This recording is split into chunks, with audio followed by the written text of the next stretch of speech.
Live from ABC7, this is Eyewitness News at 7 p.m. on LA56.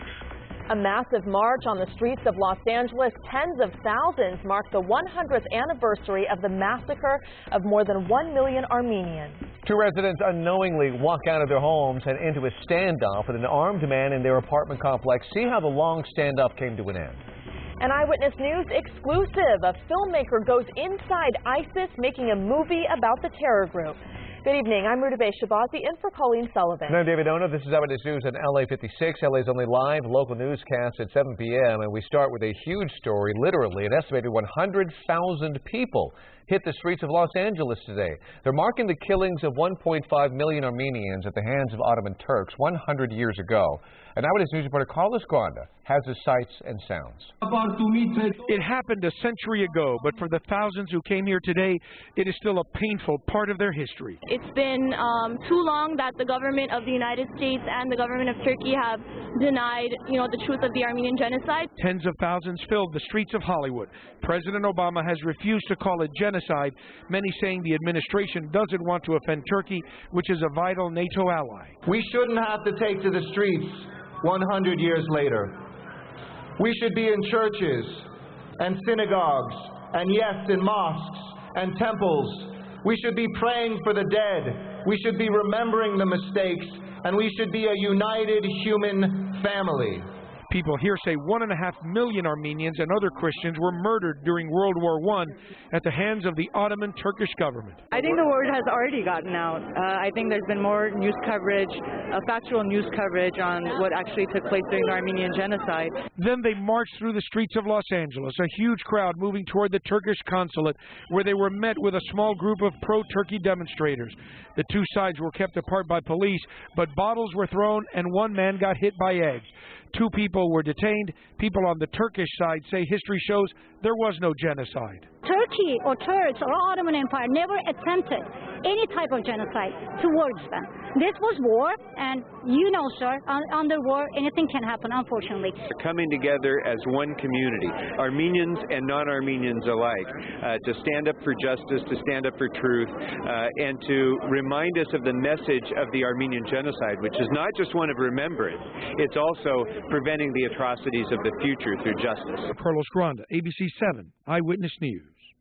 And in Armenia, a somber ceremony and several world dignitaries gathered at a memorial complex to mark the massacre. Each leader walked along the memorial with a single yellow rose, adding it to the wreath which symbolizes the commemoration.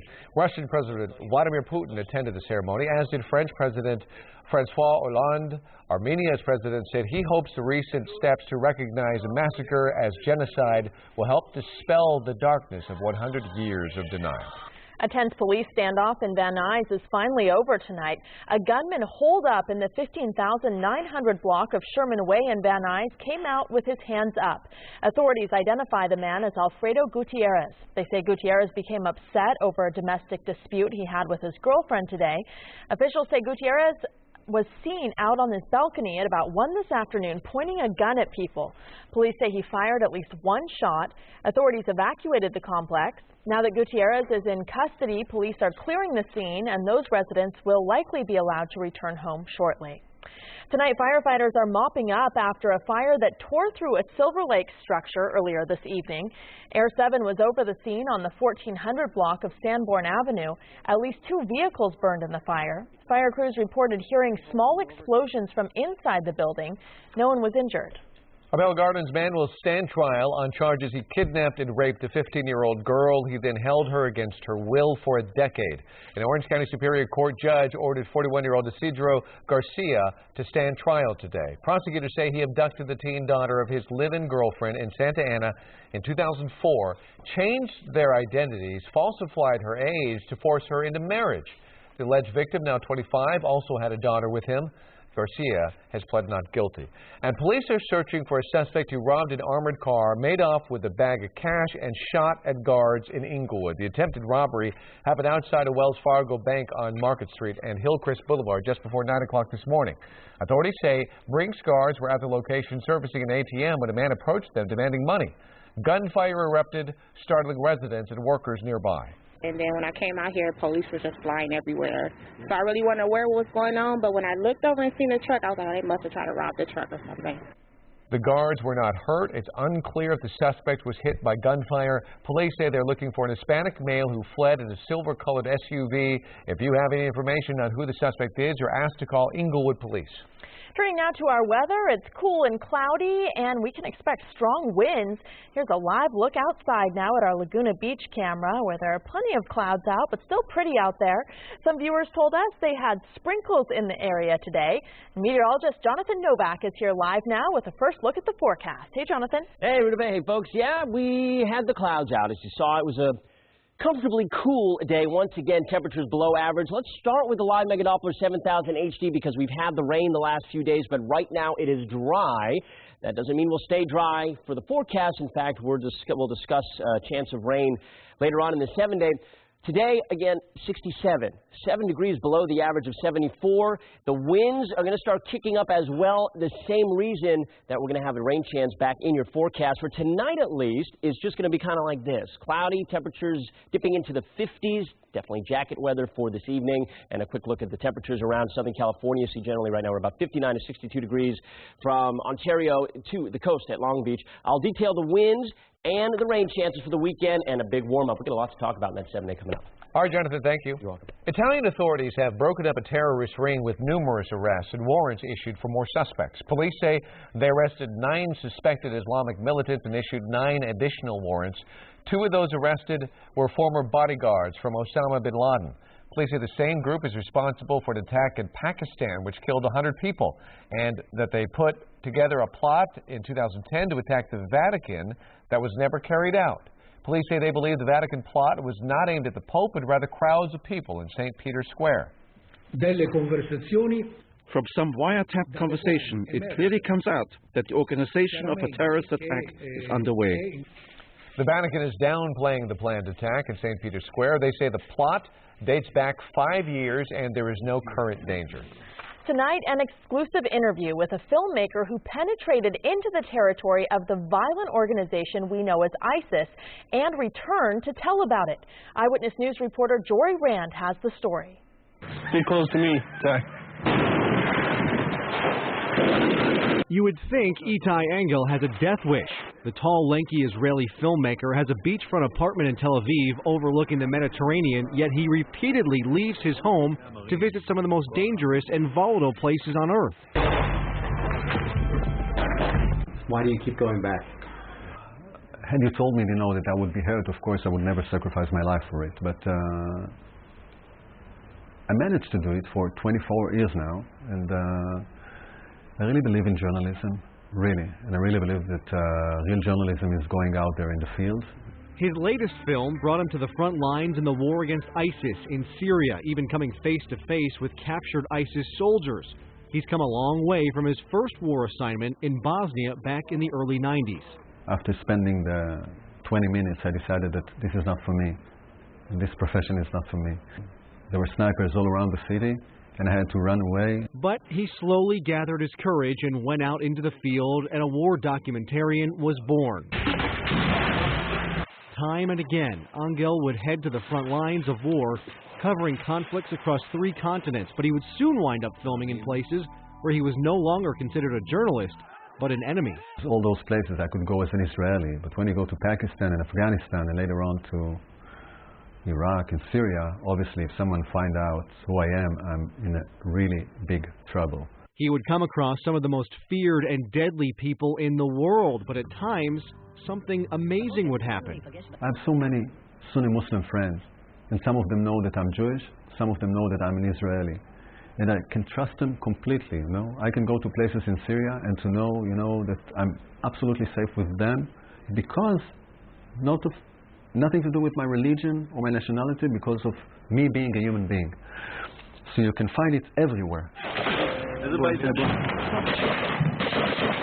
That's not to say there haven't been some extremely close calls. There was one time in Lebanon, we were fired upon by Hezbollah, RPG, and it hit the wall beside me, but it didn't explode.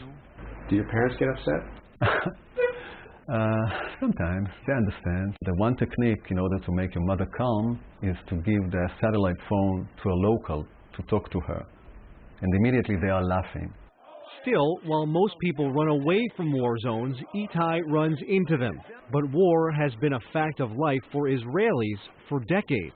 That fight continues here. Every now and then, when unfortunately something is happening in Gaza and in Lebanon, you see the planes and you see the helicopters and you get the rockets from Gaza all the way to Tel Aviv, and you see the Iron Dome manage to bring them down, almost all of them. So you sense a war every 2 years, more or less, on the average. You have in Tel Aviv 30 seconds to act and to find a place where you can secure yourself from something if it is falling down and explode. And in the south of Israel you have 7 seconds. So just imagine, if your child managed to run away within 10 seconds of your reach, this is it. I mean, it's only luck. Have you seen those commercials with the most interesting man in the world? Well, that is what we were calling Itai as we left his apartment after finishing up our interview. He was showing us from the back balcony of that apartment where he would look to the south and see those rockets being fired from Gaza. He feels that Israelis are a bit self-centered when it comes to their conflicts, believing what they're involved in is the only thing going on in the world. That's part of the reason why he goes out and makes those films to show to the entire world exactly what's going on from the ground. In the newsroom, Jory Rand, ABC7 Eyewitness News. Interesting person with so many stories to tell. A great story on Jory's perspective, too, of this journalist. Yeah. Wonderful look. Up next, you've probably seen the terrifying video. High school students plunge into an orchestra pit during a performance, and now we're hearing from the lead singer. Plus, a look at the interview everyone is talking about. See a preview of Bruce Jenner's interview with Diane Sawyer as they talk about reports that he's transitioning into a woman. And a mega-church pastor defends his request for a multi-million-dollar luxury jet.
The investigation into what caused an Indiana high school stage to collapse during a musical performance will take 2 weeks. More than a dozen students were injured.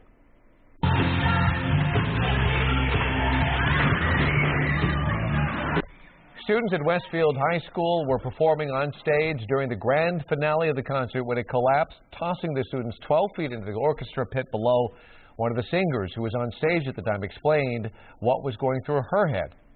as it was happening, because unlike the audience, I'd rehearsed that multiple times throughout the week, and I knew that nothing of that nature was supposed to happen, and then you just hear a huge crash, and you know when it's not supposed to happen, so you know something's wrong. Officials say one student is still being treated at a hospital. Tonight, Olympic champion and reality star Bruce Jenner has an exclusive interview on ABC's 2020. He's expected to talk about transgenderism amid reports he may be transitioning into a woman. Kim Kardashian says her family plans to watch with Jenner. You know, we always support each other. Our family is super supportive of everything that we do. And, you know, we're going to watch the special tonight and support Bruce and watch it with him tonight. ABC's Brandy Hitt has a sneak peek at the special 2-hour interview. It's going to be an emotional roller coaster, but somehow I'm going to get through.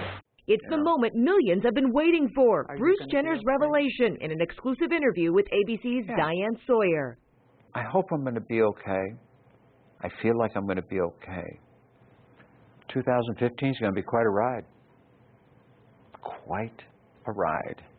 Please welcome Diane Sawyer. But as Sawyer hit the morning talk shows, she wouldn't divulge exactly what the Olympic hero is going to announce in tonight's 2-hour special. He knows this is a big interview. He knows this is a big day for him. I want him to speak directly to all of you for the first time. But I will say it's an incredible moment in his life. Jenner earned the title of world's greatest athlete nearly 40 years ago with his Olympic gold medal in the decathlon. After decades of fame, his large family is also now in the spotlight on E's Keeping Up with the Kardashians. I should probably be on the golf course, but... The father of 6 and stepfather of 4 says it's his family he worries about most. Those are the only ones I'm concerned with. I can't let myself hurt them. But also adds his whole life has been getting him ready for this. I want to know how this story ends. You know, how does my story end? As we wait for Bruce Jenner's big announcement, Diane Sawyer is calling this a far-reaching interview in which we will learn a lot about family love. In Los Angeles, Brandy Hitt, ABC7 Eyewitness News. Watch Diane Sawyer's exclusive interview with Bruce Jenner on a special 2020 tonight at 9 on KABC7 and on the Watch ABC7 app. During the interview, you can tweet our David Ono, who's sitting right next to me, as he takes a closer look at the social conversation of Jenner's future. And on ABC7.com, we have a look back at Jenner through the years. And in anticipation of the interview, Lady Gaga tweeted, quote, "I pray this Sawyer-Jenner interview will be met with compassion. This is an important world issue. Hashtag be brave enough to be kind." This is going to be interesting. Okay, the annual Lyrid meteor shower put on a dazzling show in the night sky over China. So take a look. You can see the streaks blaze across the darkness. Each year around this time, the Earth runs into the comet debris stream, which causes the meteor shower. NASA says these meteors have been observed for more than 2,600 years. Looks like a screensaver. Something just someone engineered that. It will be now, for sure. Yeah. I love this. It was something I was looking for, not the meteor shower, although I love that too, but the cooler weather we've had all week and the clouds and the change up. It's not going to last for too much longer. In fact, we've got 90s back in the forecast. What do you think about that, guys? I don't like that. I didn't think so. Because we're going to have a lot of that. Yeah, we're going to have a lot of that. We've got plenty of that ahead. All right, let's see what happened today, though, Laguna Beach. And as we do look way down the road with the warmer weather, I'm sure Laguna Beach is going to be packed. But for today, not so much. The clouds were out. It was cool. You see that onshore flow. You can really make it out, actually, as the water is getting pushed very quickly in the time-lapse, and the clouds, too, with that onshore flow. And that's what helps to keep us relatively cool and a little cloudy. And today, some rain, but it was up to the north of us. Showers expected again tomorrow. This is up around Sacramento. You see some shower activity. For us, though, we're dry. Tomorrow, we have a cold front we are talking about. It's going to be changing the weather in the following way. We're going to be seeing temperatures pretty much stay static where you've been seeing them. The winds, though, will kick up, and look at Palmdale already, 26 miles an hour. You guys are going to be seeing those winds kick up about 30 to 40, even gusts to 60 tomorrow afternoon. Long Beach is calm at the moment, 63 degrees. It's a nice night. It's a cool night to head out, and we're not expecting rain. We're expecting just the cloud cover, and I'd definitely bring a jacket if I were you heading out there. 39 right now in Big Bear, 74 Palm Springs, 60 in Oxnard. These are your current temperatures. Right now we're looking at this high wind watch that is in effect For the Los Angeles County Mountains, also the Ventura County Mountains, that's from 6 p.m. Saturday through 6 a.m. Sunday. So it looks like the wind speeds 25 to 40, gusting beyond that. For this area, we'll start a little bit later on Saturday. You head up to the Antelope Valley, though, and there's a wind advisory in effect for already now all the way through the morning time and into the afternoon and evening time. As you can see here, this expires at 10 p.m. So it looks like the winds will be wrapping up in that area a little bit earlier, so you'll have the afternoon to deal and contend with those wind speeds. The reason, again, is a cold front I mentioned a little bit earlier that is moving its way through the Pacific Northwest. It'll bring also a chance of rain in the mountain areas. In the future rainfall forecast here we head through, well, actually I think I started that a little bit late, but there is a chance of rain there in the mountains. It's only about 20%. You'll see it more in the 7-day. The highs, basically what you saw the last few days. 68 Los Angeles, not a huge change there, so don't expect any real warm-up until Sunday into Monday. So a slight chance of a couple of showers tomorrow, 10%. And then you're into the 80s in LA for your 70 forecast by Monday. It's going to be a warm week next week. In fact, the Valley's IE 90s next week. 90 on Monday and Tuesday. For tomorrow at least, still cool, 68, 10% chance. That's an isolated shower right there. Same with the beach, isolated shower, 65 tomorrow. Temperatures into the 70s for next week. Nice and mild to the beach next week. The mountains, a better chance. There's a couple of showers lingering around. 60s by Monday, though. And then a high desert, windy weekend, at least for tomorrow. Watch out for those gusts up to 60. Temps in the 80s for you guys by Monday. Back to you. All right, Jonathan, thank you. You're welcome. Well, there is only one place in the United States where you could buy the new Apple Watch today, as David knows. Yep, I was there last night, and it was here in Southern California. And up next, we are talking to some of the people who camped out overnight to get Apple's latest device. Plus this. A dog theft like none you have ever seen. You won't believe the elaborate scam 2 women employed to take a little pet. I'm Miriam Hernandez. Ahead, we speak to the owner about the 2 women with badges.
A big day for techies. The Apple Watch launched globally. Fans camped out and lined up at Maxfield on Melrose Avenue this morning. The West Hollywood store was the only U.S. shop where the watches were on sale. Even customers who pre-ordered online won't receive theirs for weeks. Yeah, I'm definitely happy with it. We'll see how well the videos do. The watches are also being sold in stores in Tokyo, London, Paris, and Berlin.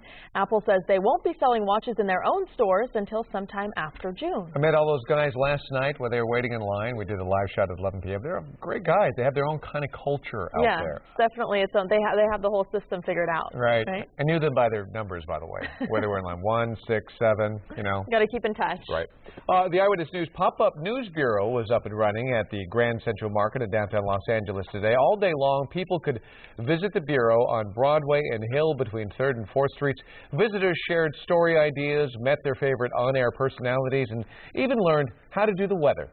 Thanks to everyone who came and participated today. It was great fun out there. What a great place. I've never been there before. So. Really? Yeah, it's a lot of fun. It's sure completely transitioned over the years. It's kind of a classic. Yeah.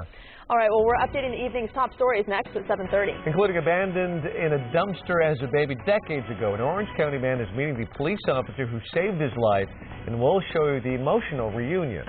Plus, a woman who underwent a face transplant meets the daughter of her donor. Just ahead, the incredible journey of these two women and how it brought them together.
Live from ABC7, this is Eyewitness News at 7:30 p.m. on LA56. Top story at 7:30, a massive march through the streets of L.A. I'm David Ono. I'm Rudabeh Shabazi in for Colleen Sullivan. This is Eyewitness News on LA56, LA's only live local newscast at 7:30 p.m. Tens of thousands mark the 100th anniversary of the massacre of more than 1 million Armenians by marching from Hollywood to the Turkish consulate in the Miracle Mile. Demonstrators say 1.5 million Armenians and other Christians were murdered during World War I at the hands of the Ottoman Turkish government. People on the Turkish side say history shows there was no genocide, and President Obama has refused to call it a genocide. A gunman held police at bay in Van Nuys for hours was arrested without incident.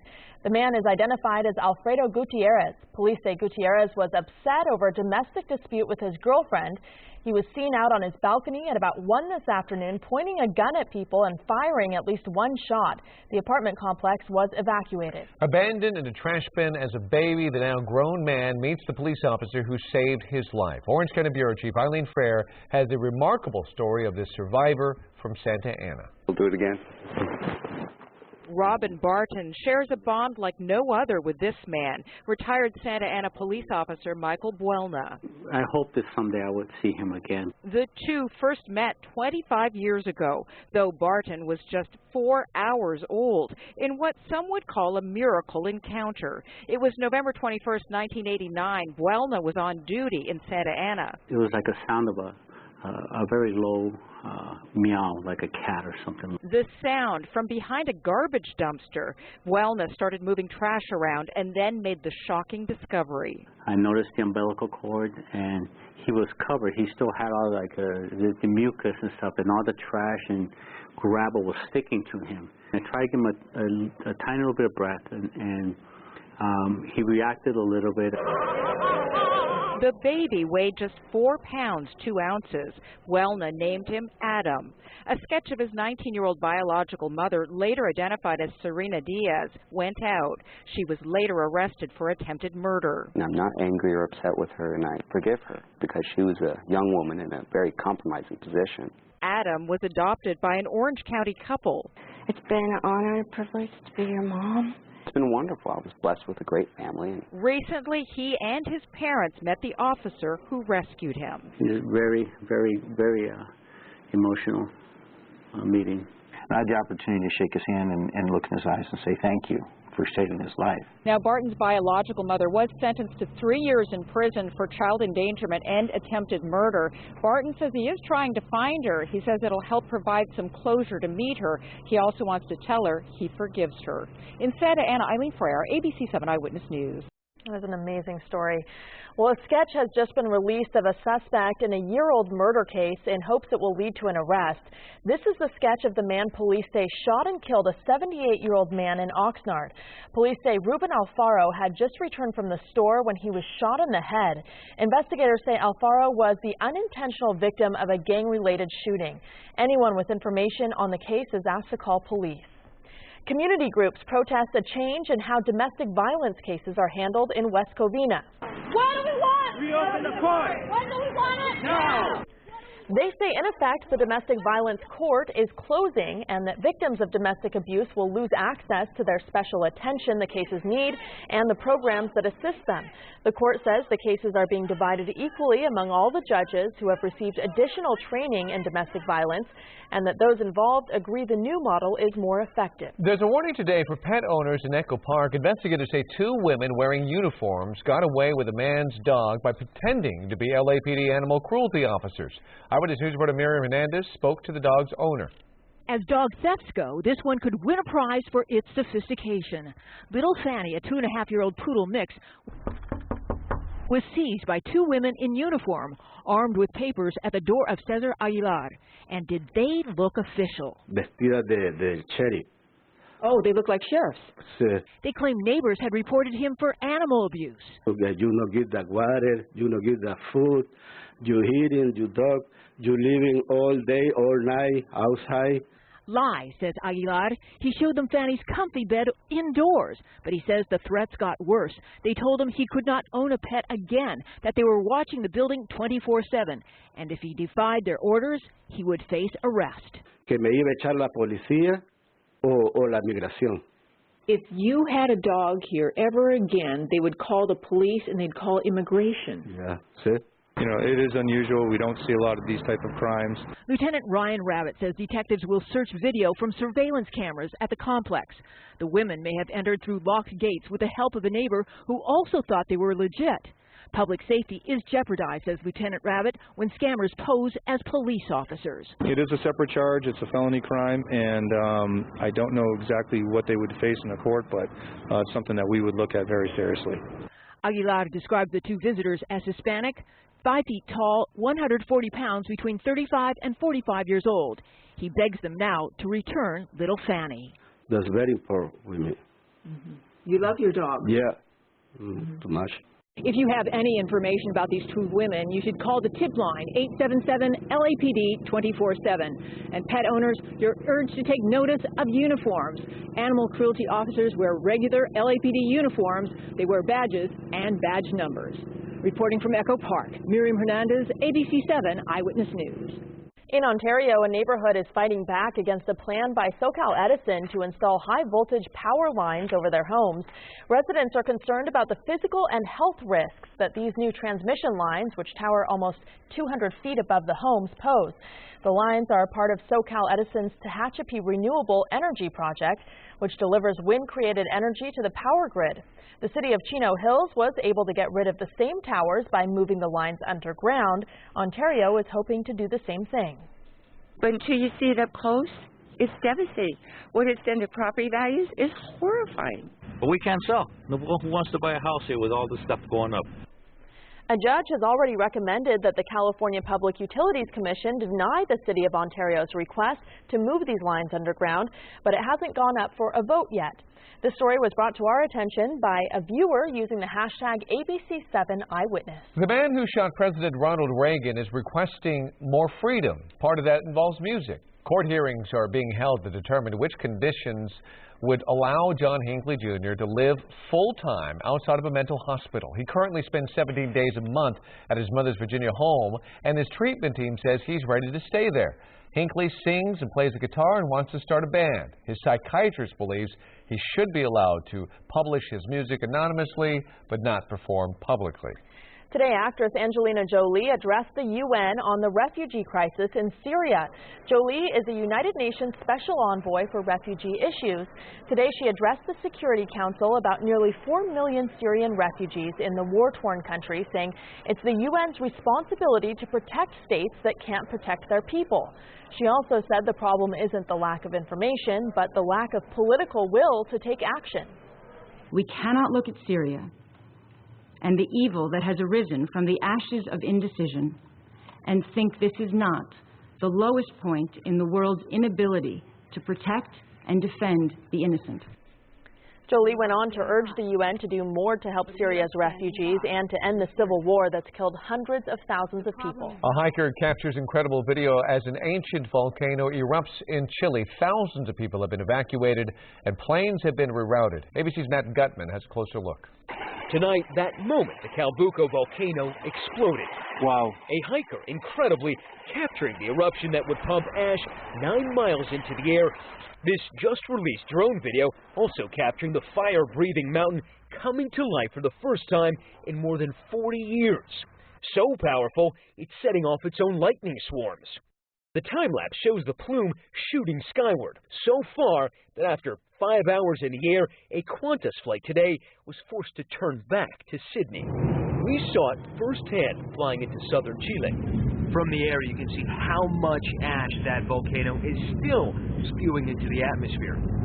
Inside the Forbidden Zone, we had to travel through police checkpoints. This is what the town of Ensenada looked like 2 days ago. Now, caved-in homes, work crews clearing buckling and sagging rooftops, back-breaking labor. This man tells me he's been working for hours. This in toxic conditions, he said. It's hard to imagine that this was once a big grassy pasture, but because of that volcano, it's now covered in well over a foot of toxic ash. Experts worry that the ash could contaminate water and cause widespread respiratory problems. And with this gravel-like ash still raining down, folks here very much on edge, waiting for the next big blast from that monster behind me. Incredible images. That was ABC's Matt Gutman reporting. And experts say the haze from the ash could clear up fairly quickly unless there is another eruption. It's unbelievable to see that, being able to pick up that ash like that. Well, there is important health news up next. Including Is 3D technology making cancer screening a more accurate science? What's this? The new face of donor awareness. I'm health specialist Denise Dedore. Marinda Ryder donated her mother's face to Carmen Tarleton. Why they need you to hear their amazing story coming up on Eyewitness News. Jonathan Novak here. Some clouds today. The rain kind of held off, but we have rain back in the forecast, plus winds and a warm-up. It's all in your 7-day. Stick around.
We might expect new technology to be superior, but a new study finds that may not be the case when it comes to mammograms. A new study comparing traditional mammograms and the 3D kind, called digital breast tomosynthesis, found no significant difference in finding problems. Researchers looked at scans of almost 30,000 women. Authors say 3D imaging may end up being useful, but clearly more research is needed before it can replace conventional mammograms. Face transplants are bringing conversations about tissue and organ donation to a new level. You're about to meet a woman who donated her mother's facial tissue and the woman who received it. As health specialist Denise Dedore shows us, these women share a unique bond, and they have a message they want you to hear. And a warning, you might find some of the pictures you're about to see disturbing. These two women share a journey paved with pain, forgiveness, and new life. I love it. I love seeing her. She sees her mother in me, of course, and that's all very special. In 2013, when Marinda Snow Ryder's mother, Cheryl, suffered a massive stroke, doctors asked Marinda if she would donate her mother's facial tissue. Didn't know that you could do that. It sounded very sci-fi, but there wasn't any hesitation. 45-year-old Carmen Tarleton had been living with a disfigured face for years. Her estranged ex-husband beat Carmen with a bat and severely burned her with industrial-strength lye. I couldn't breathe out of both sides of my nose. I didn't have lips, so I drooled most of the time. The transplant took place Valentine's Day 2013. 3 months later, Marinda agreed to meet Carmen.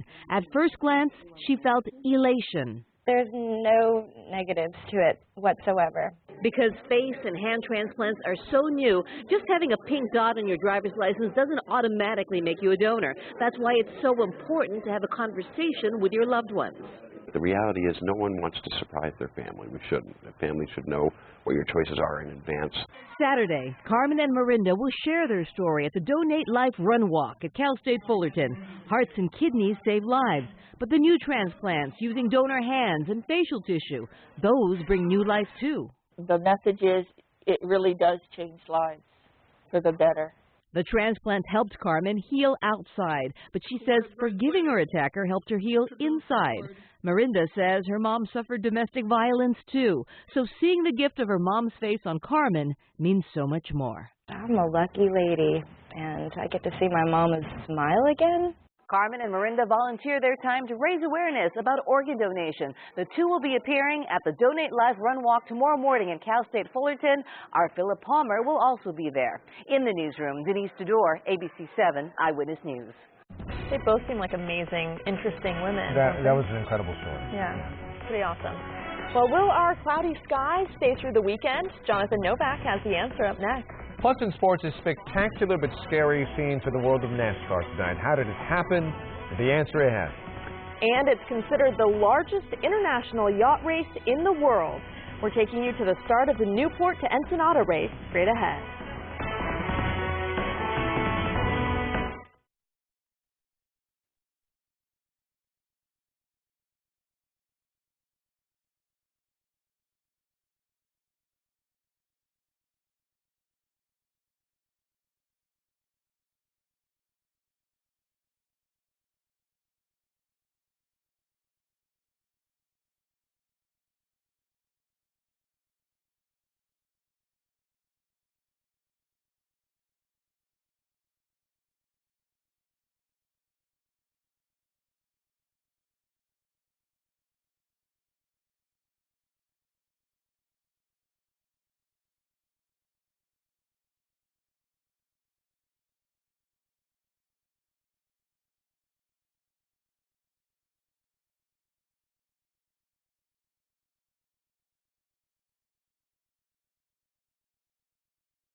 Welcome back. Jonathan Novak joining us now, and we've kind of seen some clouds, but nothing like the rest of the country. Yeah, we had a couple of storms ourselves earlier this week. Nothing like what's going on, for instance, right now near Shreveport, Louisiana. They have a tornado warning, and it's blowing up on that live Mega Doppler 7000 HD for that portion of the country. For us, we'll look at in a moment. It is dry. Today was dry, but look at this. Right there, you see at the end of that animation, that is a tornadic storm. It is prompting a tornado warning right here.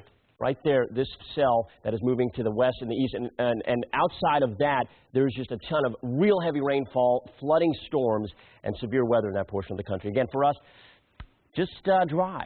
We're hoping for some rain tomorrow, but I don't think we're going to get much, if any. It would probably be in the mountains if we get it. So we're looking at dry conditions from Southern California all the way up through the Sierra. And let's move on here from that radar, and we'll see what's going on outside. This is our time lapse from Malibu, and you see some of the low cloud cover was in place once again today. Tomorrow, we're going to have to deal with some of that again and the cooler weather. If you've been enjoying that, we've got another day of that ahead with a cold front coming through, actually. It's going to kick the winds up, too. Right now, the winds aren't too bad in Malibu, only 7. 62 is your temperature. Not bad. It's a cool evening. Cool in Palmdale, but look at the wind speeds. 26. It's going to be gusty. The winds are going to be kicking up for you tomorrow afternoon, for a lot of us, actually. In the meantime, relatively calm, pleasant around the area. This is what I was just making reference to, the winds for tomorrow. The high wind watch in place for Los Angeles County, for the mountains, and for Ventura County. That goes through Sunday morning. It's going to start later on Saturday around 6 p.m. and go through Sunday morning. For the other areas around Southern California, you head through the Antelope Valley and south. You're looking for, where this lighter shade is, you're looking for the wind event, so to speak, to start a little bit earlier and head through the early evening time on Saturday, gusting up to 60 miles an hour. All because of this cold front that is right about here, and you can see that's moving down to the south and the southeast, and that's going to be making progress into our area for Saturday. On top of the winds kicking up, as I said, kicking up a million times, we got Saturday 4 p.m., we've got some showers even in the forecast. So chance of rain is in there, but it's on the low end. 20% at best. Maybe 30 in the mountains. Everybody else looking at 10 to 20% for a chance of some shower activity. Once we get past Saturday, we start a big warm-up. Look at this in your 7-day forecast. We go from the 60s on Saturday in LA and Orange County to 76 on Sunday to 84 on Monday. Big time warm up. We're going to stay in the 80s for a few days next week. A lot of sunshine around. Enough with the cloud cover. The valleys, i.e., you have 90s in your forecast. That's what I've got for you for Monday, Tuesday, and probably Wednesday. We'll get close to that. For tomorrow, it's still going to be kind of cool, cloudy, chance of rain on the low end. The beach forecast only has a slight chance of rain, 10%. 65 tomorrow, another cool day. But look at that, 77 on Monday, 76 on Tuesday. Great weather next week.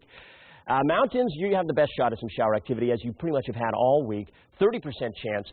45 for a high tomorrow, and 56 on Sunday. Your warm-up really gets you into the 60s starting on Monday. And the high desert, the winds will be blowing tomorrow, folks. That's going to be something for sure of a concern in the afternoon for the high desert and for portions of the valley areas for Sunday. All right, that's it for me. Back to you guys. Thank you, Jonathan. You're welcome. Josh Hamilton's troubled tenure in Southern California may soon be over. ESPN and MLB.com are reporting the Angels are close to shipping Hamilton to Texas as soon as Monday. The Angels have been eager to get rid of Hamilton after the Angels outfielder self-reported his relapse with drugs during the offseason. Artie Moreno attempted to get the Angels out of paying the remaining $83 million on Hamilton's contract, but an arbitrator said no. Hamilton hasn't played this season after February shoulder surgery. No word on what the Angels might get in return, but reports say the Angels will still owe Hamilton $68 million. And speaking of the Rangers, that is who's in Anaheim tonight for the first of 3 with the Halos. The Dodgers are down south in San Diego trying to shake off a 3-game sweep at the hands of the Giants. All your baseball highlights at 11 o'clock. To New Orleans now. To quote Indiana Jones, I hate snakes. What we don't hate is good golf shots. Check this one out. Mark Leishman on a par 3, 9th from the rough to the clown's mouth. If Leishman can par out tomorrow on 18, he'll fire a 62. Jerry Kelly may be 38 years old, but he hasn't lost his edge on the greens. He curls this one in from 60 feet away. Thunderstorms ended play early today. The second round will wrap up tomorrow with a pair of players at 11 under par. Meantime, a seismic shift in the swim world today. 6-time USA Coach of the Year Bob Bowman is now the new head coach at Arizona State, and that means Bowman's star pupil and 18-time gold medalist Michael Phelps will also move west from Baltimore, where both live. Swimmers coached by Bowman have racked up 43 world records.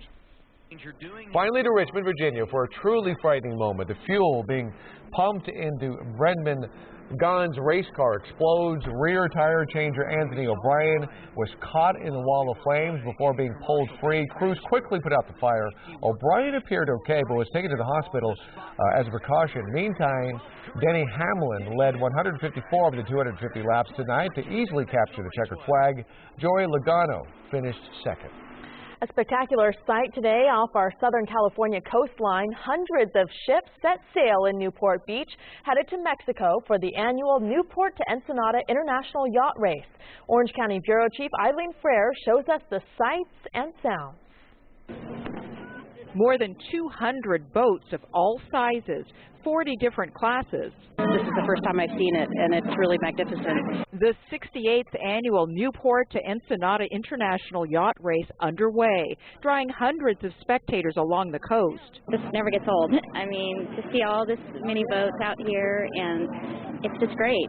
The field includes professional racers and recreational sailors. We have people who are on their 50th race, that means that they're a little long in the tooth, as it were. Mid-morning, the wind is barely there, the sky dark. It rained on us on the way in, so I saw a lot of people with their slickers and fall weather gear, so hopefully it won't rain on them on the way down. The race, 125 miles. This has a night element to it, so when the sun goes down, it all changes.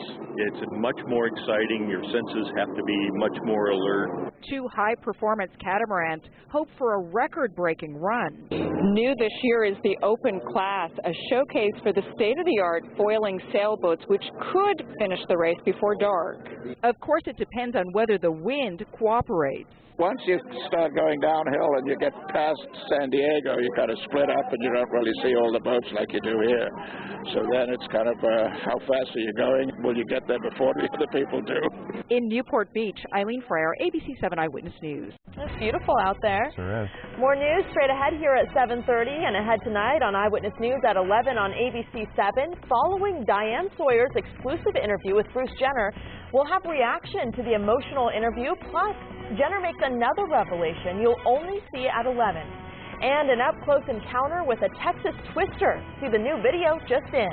These stories and all the late-breaking news on Southern California's #1 late newscast, Eyewitness News at 11 on ABC7.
Thanks for joining us. Robert, the news at 7:30 on LA56. Law and Order SVU is next here in LA56. Eyewitness News continues at 11 p.m. on ABC7 and anytime on ABC7.com. And remember, you can get your news 24 hours a day by following us on Facebook, Twitter, and Instagram, and by downloading our ABC7 app. See you tomorrow night right here on LA56. Have a great night.